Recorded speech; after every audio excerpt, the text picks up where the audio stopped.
people are surprised to know that the History Museum is the second oldest and second largest historical society in the state of Indiana. We cover a very, very wide area of history in ways that people find fascinating because they can see objects that they identify with.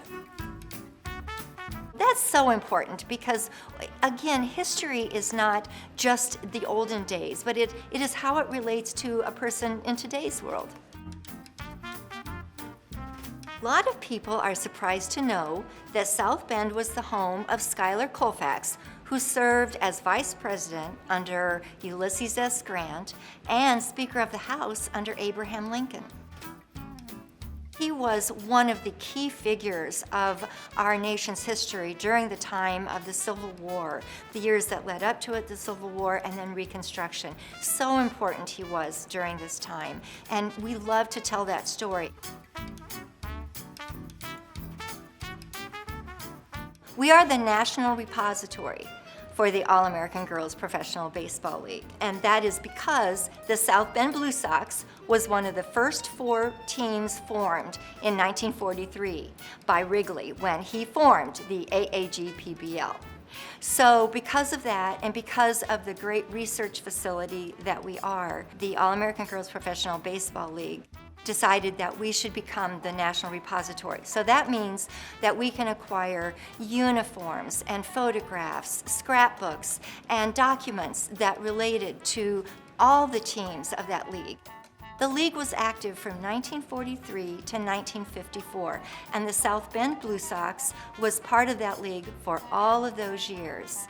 We always have a permanent exhibit that helps us to tell the story of the South Bend Blue Sox and of all of the teams of the All-American Girls Professional Baseball League.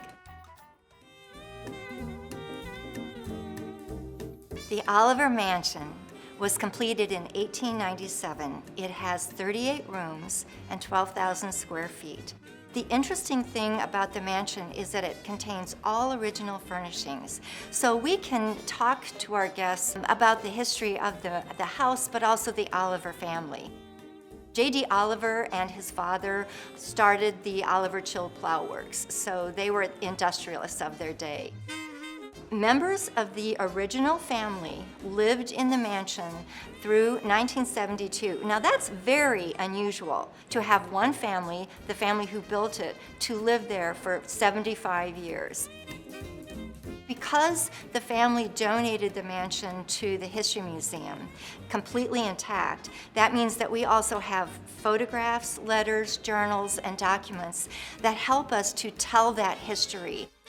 So the family was in that house through many different decades of American history, beginning with the Gilded Age and on through the Great Depression and World War I, World War II.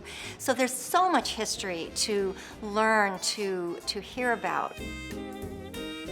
As people are walking through the museum or in our public programs, they can read about history, they can see the artifacts of history, they can learn about what life was like. And that's our responsibility, to make sure that we're telling their history in a way that makes sense to them, that is real to them, and that interests them.